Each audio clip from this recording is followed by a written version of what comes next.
Attention all Newcastle United fans, get ready to be blown away.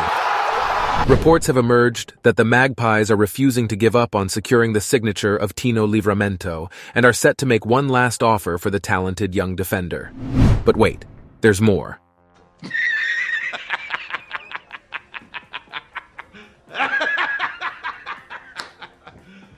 You serious? Football journalist Fabrizio Romano has just dropped a bombshell update on Monaco center-back Axel Disasi's potential move to Newcastle. Could this be the solution to the Magpies' defensive woes? Boring. And if that's not enough to get your heart racing, stick around until the end to find out how Sandro Tonali broke the Italian league. So, the Tino Livramento transfer saga has been one of the most talked about stories in the football world in recent weeks. Fans of Newcastle United have been eagerly following every twist and turn, hoping that the talented young defender will soon be wearing black and white. Last week, there were rumors that a £30 million deal with Southampton was close, and fans were excited at the prospect of Livramento making the move to St. James Park. However, these rumors were quickly dismissed, with Sky reporting that Newcastle's latest bid for the defender had been rejected. On a deal to sign Tino Livramento from Southampton, but as things stand, there is a gap in valuation between the two clubs. The situation has left Newcastle officials frustrated, with talks between the two clubs seemingly reaching an impasse. However, according to the Daily Mail's Transfer Confidential newsletter, Newcastle is not giving up just yet. The club is planning to make one final approach for Livramento before considering alternative options.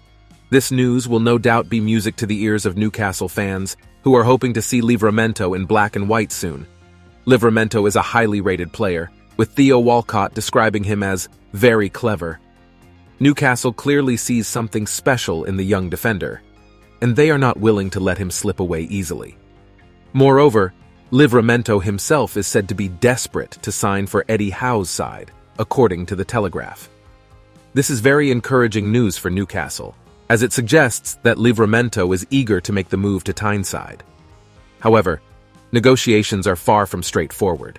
Chelsea's sell-on clause adds another layer of complexity to the deal, and there is no guarantee that Southampton will accept Newcastle's final bid.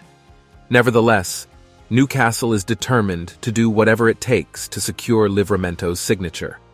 The Livramento transfer saga has captured the attention of football fans everywhere, and the next few days and weeks could be crucial in determining the outcome. Will Livramento be a Newcastle player by the end of the transfer window, or will he stay with Southampton? Only time will tell. What is clear, however, is that Newcastle's patience is wearing thin, and they are eager to bring Livramento to St. James's Park. Whether they succeed or not, the Livramento saga is a reminder of the excitement and drama of the summer transfer window. Then moving on, Newcastle United is not stopping at Tino Livramento, as the Magpies continue to look for defensive reinforcements before the start of the new Premier League season. Wow! Wow! Oh, wow! Contrary to Keith Downey, according to the latest update from journalist Fabrizio Romano, Newcastle's interest in Monaco centre-back Axel Disasi is serious. The 25-year-old has been a mainstay in Monaco's defence, making 129 appearances for the French club and earning 4 caps for Les Bleus. Disasi's impressive performances have caught the attention of Newcastle, who are looking for a long-term partner for Sven Botman in the heart of their defence. Disasi's current contract with Monaco runs until 2025, but the League One side may be forced to sell him this summer or risk losing him for a cheaper fee in the future. Romano confirmed that Newcastle has already had discussions with Disasi's camp, although talks with the club have yet to progress. Disasi has been labeled as a hidden gem by football talent scout Jacek Kulig, who praised his pace, tackling, heading, athleticism, tenacity, and timing. Last season, he averaged 2.6 and 2.3 aerial duel wins in Ligue 1 and the Europa League, respectively, and made 3.3 interceptions per match in the former and 2.9 clearances in the latter. His international experience for France highlights his quality, and he would be an excellent addition to Newcastle's defense. If Newcastle can agree with Monaco on a fee for Disasi, he could be a key player for the Magpies for years to come. The prospect of playing under Eddie Howe, who led Newcastle to a fourth-place finish in the Premier League last season, could be a tempting proposition for the Frenchman. Newcastle's pursuit of Disasi shows that the club is not resting on its laurels and is actively looking for ways to strengthen the squad. With the new Premier League season just around the corner, fans will be hoping to see more new faces arrive at St. James's Park soon. In other news, Newcastle United continued their preparations for the new campaign with an entertaining 3-3 draw against Aston Villa in Philadelphia.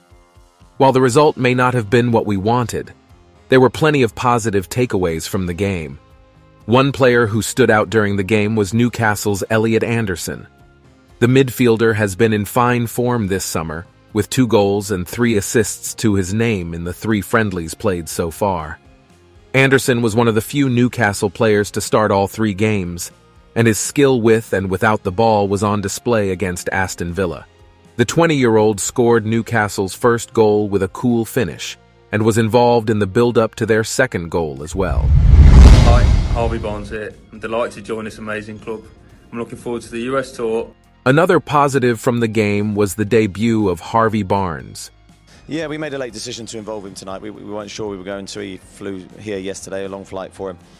Who was only on the field for 20 minutes, but showed a glimpse of what he can bring to Newcastle. Barnes cut inside from the left and had a shot on goal, which was his trademark at Leicester City. But ultimately we thought best to get his debut early, and he hasn't trained with the players yet, so a debut of real promise, I thought. With further friendlies against Chelsea and Brighton to come this week, Barnes will have more opportunities to get up to speed with his new team. Finally, the game gave new signing Sandro Tonali a taste of what to expect in the Premier League. The Italy international lined up alongside Bruno Guimaraes in midfield, but was often outnumbered and struggled at times against Villa's powerful midfielders. However, facing top-flight opposition in pre-season will help Tonali adjust to the pace and physicality of English football. Interestingly, according to the Evening Standard, Newcastle United's interest in Chelsea midfielder Conor Gallagher has cooled down. Despite being a transfer target for several clubs like Tottenham Hotspur and West Ham United, Gallagher's long-term appeal to Newcastle has diminished. Although Magpies boss Eddie Howe rates Gallagher, the recent signing of Sandro Tonali seems to have influenced their decision. Newcastle spent a significant amount of money to bring Tonali from AC Milan, and as a result, they do not feel the need to pursue Gallagher any further. Talking about Sandro Tonali, did you know how Sandro Tonali broke the Italian league? Bro, what are you talking about, man? Click the video on screen to find out.